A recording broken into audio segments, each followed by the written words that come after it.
Boris Johnson was a newspaperman through and through, from when he was sacked at the Times for making up quotes, to his tenure at The Spectator as editor, where he cheated on his wife with Petronella Wyatt and allegedly groped journalist Charlotte Edwards under the table. To help his rise from Theresa May's chief wrecker all the way to Prime Minister, The Telegraph gave Johnson a column worth £250,000 a year. So perhaps it's only natural that the right-wing papers who propelled him to power would be a little bit sad to see him go. Both The Sun and Boris Johnson's old employers at The Telegraph opted for humanising portraits of the Prime Minister just after his resignation speech. Both papers, you can see there, are creating quite a sympathetic portrait of the Prime Minister as an imperfect politician perhaps, but definitely a dedicated family man. And of course, you would have to be a dedicated family man if you were in a competition with Elon Musk for who can father the most kids. An understandable tinge of sadness, but the Daily Mail pitched over into utter derangement. What the hell have they done? I mean, Christ, that's a headline. I mean, look, the Daily Mail are clearly in agreement with Boris Johnson's framing that this is a betrayal by mutinous Tories, and no acknowledgement that knowingly hiring a serial groper and then lying about it might have had just a little part in his downfall. Just to give you a sense of how insular the world of political commentary is, you've got Sarah Vine promising to lift the lid on Johnson versus Gove psychodrama. And yes, that is the same Sarah Vine who's the ex-wife of Michael Gove. But not all of Johnson's pals in the right-wing press were busy boo-hooing. Same day that their former editor resigned in disgrace from the highest office in the land, The Spectator hosted a summer party for Westminster insiders. Now, this was effectively a singles night for would-be Tory leaders and power brokers. In fact, it was so obviously a stage of political significance that BBC Newsnight sent down a correspondent to report from outside. This is very early days. Lots of people haven't even declared their hand, but who do you think is going to win? Well, there were three potential candidates at the Spectator summer party tonight. We had Rishi Sunak, the former Chancellor, Nadhim Zahawi, the new Chancellor, and Tom Tugendhat, who is the chairman of the Foreign Affairs Select Committee in Parliament. But there will be many, many contenders, many runners and riders. There'll be some well-known ones, Liz Truss, Ben Wallace and Suella Braverman. There'll be some not so well-known ones, people like Kemi Badenoch. But, you know, Kirsty, rule number one of a Conservative leadership contest, the front runner never wins. And interestingly, not that long ago, in the party behind us, I was talking to one Conservative grandee who will be at the heart of this. They know a lot about the Conservative Party. I said, who is going to win? They looked up to the twilight of the summer evening and they said, I have absolutely no idea. I mean, look, that thing about the front runner never wins, and that's an ironclad law of Tory leadership contests, is total bullshit because Boris Johnson won and he was the front runner, but I digress.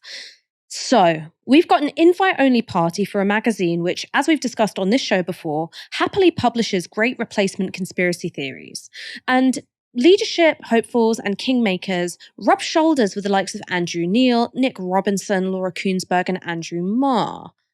And look, we all know that The Spectator has influence in Westminster which vastly exceeds its readership. Despite publishing articles with titles like In Praise of the Wehrmacht or pieces which argue that black people have lower IQs than white people, it's considered a very prestigious magazine. And of course, Boris Johnson used to be its editor. But strangely, nobody at the BBC seems to consider it at all weird that power and influence are so concentrated in the UK that if you fired a missile at the Spectator summer party, you'd knock out almost all of the political reporting capacity in the UK, plus the government and most of the Tory benches. I tried to bring this up myself later on that same episode of Newsnight, and it didn't necessarily get a great hearing. The thing that I would add to all of this is that it is bananas that some of the most important questions concerning our democracy bypass the electorate entirely.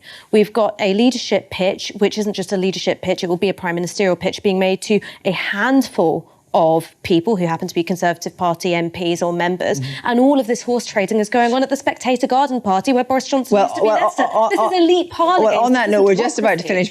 I mean, look, I understand being pressed for time, and I'm not suggesting that I was being censored because I mentioned The Spectator, but it is very interesting to me how little the BBC wants to reflect on how its own political coverage is being skewed by ideological, hardline right-wingers who would like to see it carved up and sold off to Rupert Murdoch. I mean, Aaron, if you got an invitation to The Spectator summer party, would you go? Absolutely not. Absolutely not. I think if I did go there, I would be projectile vomiting for half an hour straight, probably because I'd be trying to drink myself into a stupor to not have to talk to anyone. But besides that, politically, why wouldn't I go? And of course, there'll be some interesting people there. And, hey, you might want to do some reconnaissance on the enemy. You might want to network. After all, people like Aisha Hazarika go there who are nominally centre-left. I mean, I'm not going to bash anybody. We've got enough people to bash tonight. I'm not going to start bashing other people. But the point is, there are people who apparently aren't on the right who go to these parties. I wouldn't go for the simple reason that, and you know this better than I do, Ash, because you're doing media all the time.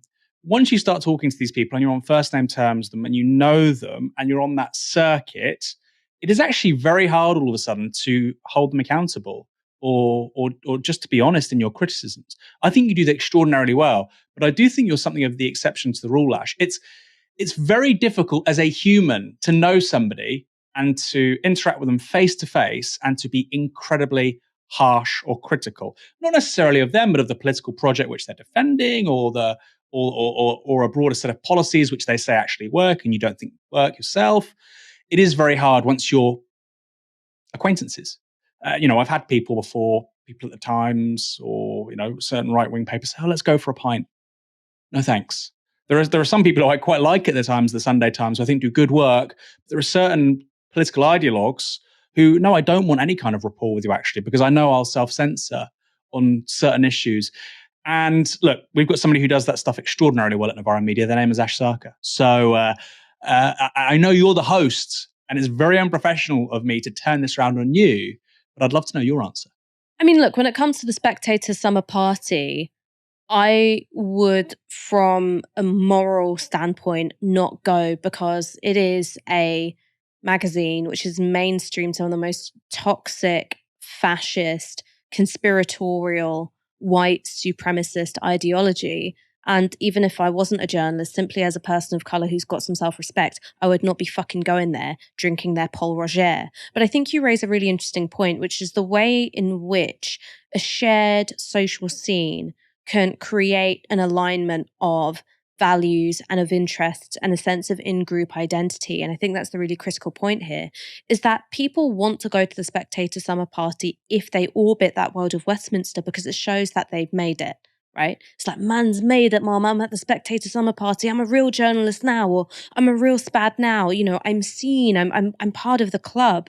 And the minute you are part of that club, and we've discussed this in relation to the lobby as well, you are no longer able to hold that critical distance, which allows you to do your job well, which is to be an effective fourth estate or to be able to distinguish yourself ideologically from your political opponents. That's in the case of people who are nominally Labour, nominally on the centre-left who go to these kinds of things.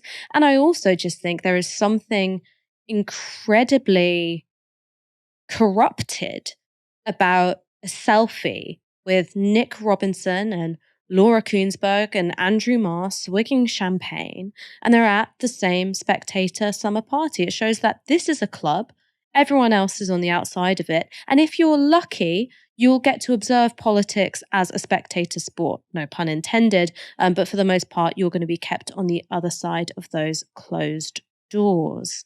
All of us here at Novara Media are working harder than ever to keep scrutinising establishment politicians and the media barons who protect them. We don't have billionaire funders. We don't have advertising partnerships. We're funded entirely by you. If you've ever thought about supporting us, now's the time to go to novaramedia.com/support and donate anything you can from just £1 per month. Defy the corporate media. Join our monthly supporters and help build our supporter base to 10,000 strong.